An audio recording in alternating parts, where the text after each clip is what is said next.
Hello dear students, today we will study the unit 3 that is sales territory. So let's understand first what is sales territory. A sales territory refers to a geographical area assigned to a salesman for the purpose of marketing the products of his concern. Basically, generally what a firm divides the market into specific geographical zones or areas and assign each salesman a specific zone in which he has to carry out his selling operations. That means sales territory means a geographical area in which salesmen get their own particular region or area where they need to sell the product. So the specific geographical zone or area assigned to a salesman becomes his sales territory. So whatever the area assigned to a salesman, that is his territory. So each of the territory is served by one or more salesmen. So basically a sales territory is composed of a group of customers or geographical area assigned to a salesperson. So this is the meaning of sales territory. Then next is allocation of sales territory. So allocation of sales territories to a salesman is one of the important duties of the sales manager, because sometimes sales territory assigned to them according to their area wise, region wise, or their hometown wise, like that. So the allocation of sales territory must be given serious thought by the sales manager, as it is one of the important tool of control. So it does not pose a problem for the small organization because their market is very limited. The next is need for establishing sales territories. Why there is a need for establishing sales territory? Because to obtain thorough coverage of the market. With the proper coverage of its territories, the company can better achieve the sales potential of its target, and salesmen can easily attain their targets. Next is to establish a salesperson's responsibility. Salespersons always acts as a business managers for their territories. So they are responsible for maintaining and generating the sales volume. So salespeople's job tasks are clearly named that they need to go in this area only. The next is to evaluate the performance. Performance can be monitored for each territory. Actual performance data can be collected, analyzed, and compared with expected performance goals. The next is to reduce sales expense. Sales territories should be designed to avoid duplication of efforts so that lower selling cost can be realized and company profits can be improved. Then next is to allow better matching of salesperson to the customer. Salespeople can be hired and trained to meet the requirement of the customers in a specific territory. The next is to benefit salespeople and the company. Proper territorial design must aid salespeople in carrying out the firm's sales strategies. The next is size of sales territories. Uh, while dividing the size of sales territories, the sales manager has to take into consideration certain factors which influence the size of the sales territories, which are as follow. First is nature of the product, then what kind of product is, then demand for the product, what is the demand for the product in the market, then depends upon the transport facilities, then it depends on the competition and frequency of contact, then population, then advertising and sales promotion activities, then abilities and experience of salesmen. So these all are the factors which affects when the size of the territory is going to decide. The next is designing sales territories. There is a procedure for designing sales territories. There are four steps basically belong. First is selecting a basic geographical control unit. This is the starting point in territorial planning, is the selection of a basic geographical control unit. The most commonly used control units are countries, zip code numbers, cities, standards, metropolitan, statistical area, trading areas, and states. So this is the basic geographical control unit. So first, sales manager need to select these geographical control unit. Then next is determining sales potential present in each control unit. Then the next step is to determine the sales potential present in each central unit. The territorial planner needs some way to measure sales potential, which represent the maximum possible sales opportunity open to a specific company selling good or service due to a stated future period to particular market segment. So according to this, market share can be defined. Then next is combining control units and tentative territories.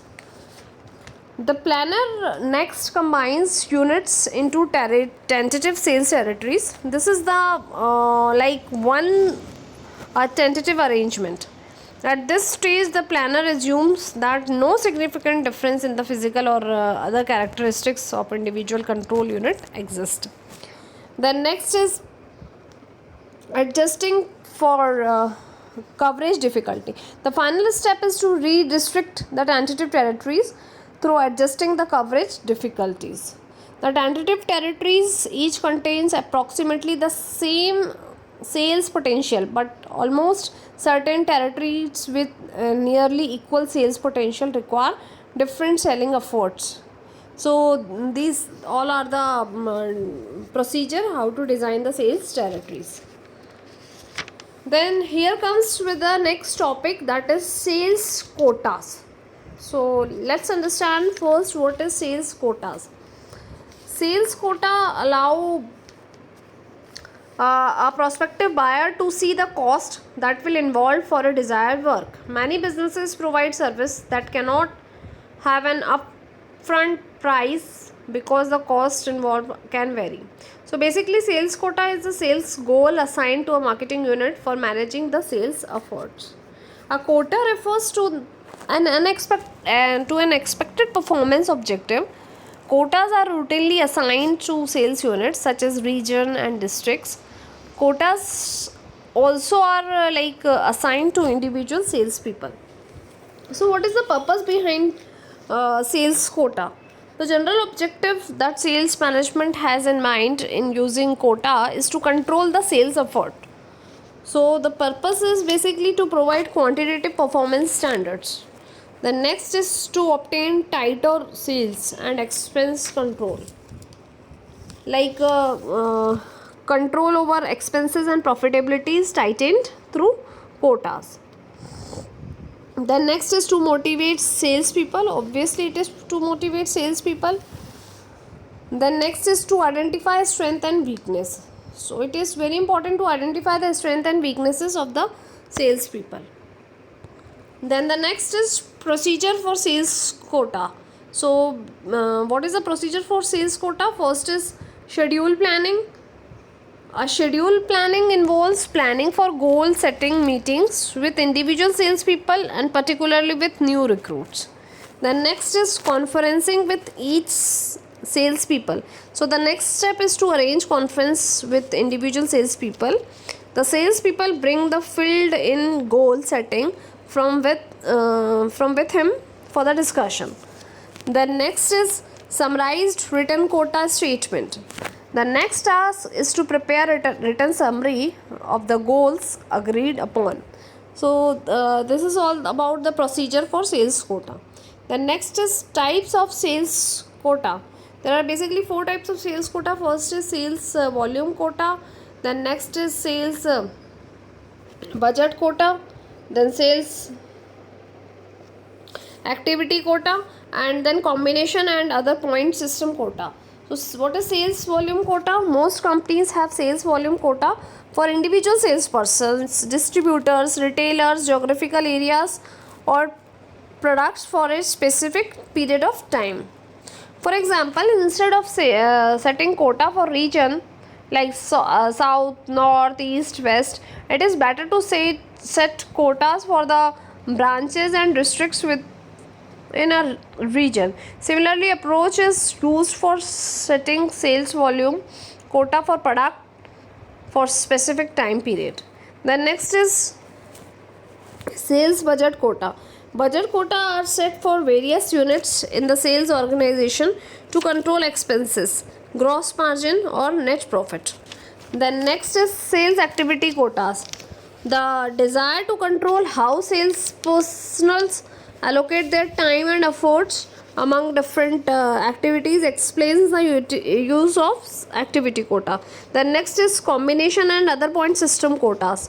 Combination quotas control performance of both selling and non-selling activities. For example, dollars to measure attention given to developing new business. Then this was all about the sales quota, and the next heading is marketing channel.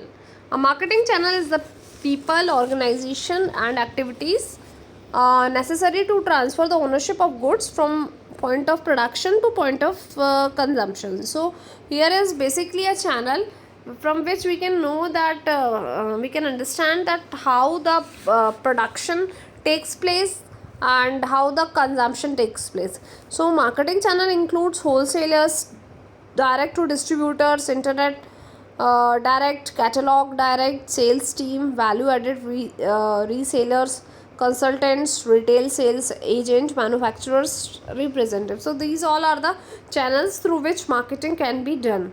Then types of marketing channel. Marketing channels has lots of ways through which marketing can be done, like social media, email marketing, paid search, offline promo, digital advertising, public relations. So these all are the types of marketing channel. Then next is marketing channel structure. Marketing channel for here is the example of marketing channels for consumer product. So first is direct channel, in which producer and consumer is involved. Producer produces and sells directly to the consumer. So this is a direct channel. The next is retail channel. In this, producer is there, then he sells the good to retailer and retailer gives the goods to consumer. This is called retail channel. Then wholesale channel is there. Producer gives to wholesaler, then wholesaler to retailer and then consumer. Agent channel is there, in which producer gives the goods to agent or broker, then wholesaler is there, and then retailer is there, and then consumers are there. So this is all about the marketing channel for consumer goods. We have direct channel, retail channel, wholesale channel and agent channel. Now next topic, let's understand the functions of marketing channel. First is collecting and sharing marketing information about customers and competitors. So it is very important to understand and collect the information related to customer and their competitors. Then next is developing marketing communication. It is very important to develop a marketing communication channel through which it would be very easy to sell the product in the market. Then next is negotiating price and other terms of transactions. Then the next point is storing and moving the product. It is very important to store a product in a better place so that it could be moved accordingly. Then next is transforming ownership titles from one person to or organization to another. Then the last point is taking on the financial risk of the channel, such as bad debts. Here we have functions of marketing channel, some more functions of marketing channel, like sorting, allocation, product promotion, risk taking, accumulation, sorting and negotiation. So this is all about the unit third of sales and distribution management. So thank you very much.